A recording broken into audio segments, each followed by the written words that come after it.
किसान का पसीना, एक व्यापारी का लालच और एक बेटे का दिमाग।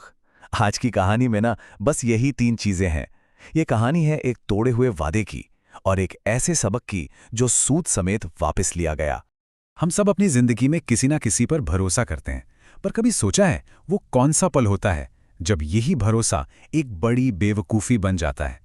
चलिए आज की कहानी में इसी भरोसे और धोखे के बीच की उस बारीक सी लकीर को समझते हैं, जहां एक जुबानी सौदे पर सब कुछ दांव पर लगा दिया गया था। तो कहानी की शुरुआत होती है एक ऐसे सौदे से जो किसी की भी जिंदगी बना सकता था या फिर पूरी तरह बिगाड़ भी सकता था। एक तरफ थी उम्मीदों की फसल और दूसरी तरफ था एक छिपा हुआ जाल। देखिए, इस कहानी के दो मुख्य किरदार हैं। एक है भोला, जो अपने नाम की ही तरह एकदम सीधा साधा किसान है, जिसे बस अपनी मेहनत पर यकीन है। और दूसरा है हरीराम, शहर का वो चालाक व्यापारी जिसकी नज़र हमेशा दूसरों की मेहनत से अपना फायदा निकालने पर ही टिकी रहती थी। तो होता यह है कि हरीराम भोला के सामने एक बहुत बड़ा सपना रखता है, एक ऐसा सपना जो भोला की गरीबी को हमेशा के लिए मिटा सकता था। सौदा बड़ा सीधा था। मेरी ये 40 एकड़ की बंजर पथरीली जमीन को अपनी मेहनत से सोना बना दो और मैं तुम्हें उसी सोने का एक टुकड़ा यानी 4 एकड़ उपजाऊ जमीन दे दूंगा। कोई कागज नहीं, कोई गवाह नहीं, बस एक जुबानी वादा। लेकिन इस कहानी में एक तीसरी आवाज भी थी, थोड़ी पढ़ी लिखी, थोड़ी समझदार, भोला के बेटे राजू की। राजू ने सौदे के खोखलेपन को पहली नजर में ही पहचान लिया था। उसने अपने पिता को बहुत समझाया, आगाह किया कि जुबान से निकली बात हवा हो जाती है। पर भोला ने हरीराम के बड़े नाम पर भरोसा करके अपने बेटे की बात को नजरअंदाज कर दिया। और फिर शुरू हुआ मेहनत का वो लंबा दौर, जहां भोला ने उस बंजर जमीन में अपनी जिंदगी का हर एक कतरा लगा दिया। पर सवाल यह है कि क्या उस मेहनत का फल उसे मिला या वो किसी और की झोली में जा गिरा। एक दो नहीं, पूरे 4 साल तक भोला ने उस जमीन को अपना खून पसीना एक कर दिया। दिन नहीं देखा, रात नहीं देखी, और जानते हैं उसकी मेहनत रंग लाई। वो जमीन जो कभी सिर्फ पत्थर उगलती थी, अब रसीले फलों से लदे पेड़ों से लहलहा रही थी। एक जीता जागता चमत्कार था वो। लेकिन जैसे ही उस बाग में मीठे फल लगे ना, हरीराम की आंखों में ईमानदारी की जगह लालच की चमक आ गई। उसने उस फलते फूलते बाग को देखा और उसकी नीयत पूरी तरह बदल गई। जो वादा कभी भरोसे की नींव पर खड़ा था, अब वो लालच के बोझ तले धीरे धीरे दबने लगा था। जब भोला अपना हक, अपनी मेहनत का फल मांगने गया, तो हरीराम ने बड़ी ही बेरुखी से एक सफेद झूठ बोल दिया। क्या कहा? फसल तो इस साल कुछ खास नहीं हुई।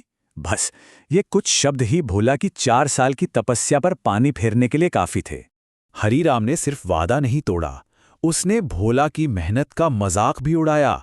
उसे सोने जैसी जमीन के बदले में एक बेकार बंजर जमीन का टुकड़ा पकड़ा दिया, ये कहकर कि चलो अब कुछ तो ले ही लो। बेचारा भोला दिल टूटा हुआ अपने बेटे राजू के पास पहुंचा और उसे रोते रोते सब कुछ बता दिया। अपने पिता के साथ हुए इस धोखे ने राजू के अंदर जैसे आग ही लगा दी।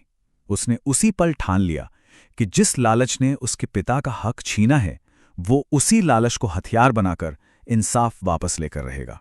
राजू ने एक ऐसा चक्रव्यूह रचा जिससे हरीराम का निकलना नामुमकिन था। उसका प्लान एकदम साफ था।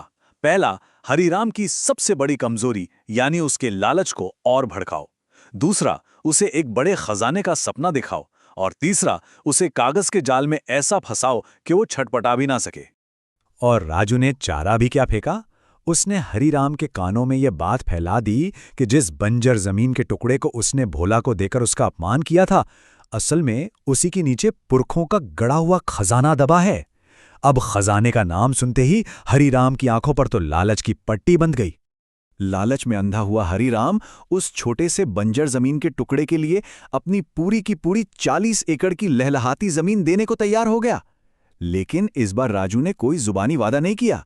नहीं, उसने हरीराम से बाकायदा कागज पर दस्तखत करवाए और उस व्यापारी ने बिना कुछ सोचे समझे खजाने के लालच में अपनी सारी दौलत भोला के नाम कर दी। हरीराम कई दिनों तक उस बंजर जमीन को पागलों की तरह खोदता रहा। उसे खजाना तो नहीं मिला, सिर्फ पत्थर और धूल मिली। और तब जाके उसे समझ आया कि वो अपनी ही लालच की कब्र खोद रहा था। तो इस पूरी कहानी से हमें सीखने को क्या मिलता है? इसे कहते हैं पोएटिक जस्टिस, मतलब जैसा किया वैसा भरा। हरी राम का लालच जिसने उसे भोला को धोखा देने के लिए उकसाया, वही लालच घूमकर उसके अपने ही विनाश का कारण बन गया। कुदरत का इंसाफ शायद कुछ ऐसा ही होता है। तो देखिए, इस कहानी से कुछ बातें शीशे की तरह साफ हो जाती हैं। पहली, किसी की जुबान का भरोसा उसकी नीयत पर टिका होता है। दूसरी, लालच जो है ना, वो सोचने समझने की शक्ति छीन लेता है, इंसान को अंधा कर देता है। और सबसे जरूरी, हर समझौते को कागज पर उतारना एक समझदारी है, शक नहीं। और हाँ, कभी कभी इंसाफ के लिए टेढ़ी उंगली से ही घी निकालना पड़ता है। आखिर में ये कहानी हमें एक बहुत जरूरी सवाल के साथ छोड़ जाती है। हम अपनी जिंदगी में भरोसे और सावधानी के बीच का वो संतुलन कैसे बनाएं? कहाँ पर किसी पर विश्वास करना सही है और किस मोड़ पर वही विश्वास एक खतरनाक नादानी में बदल जाता है? इस सवाल का जवाब शायद हर किसी को अपने तजुर्बों से ही मिलता है।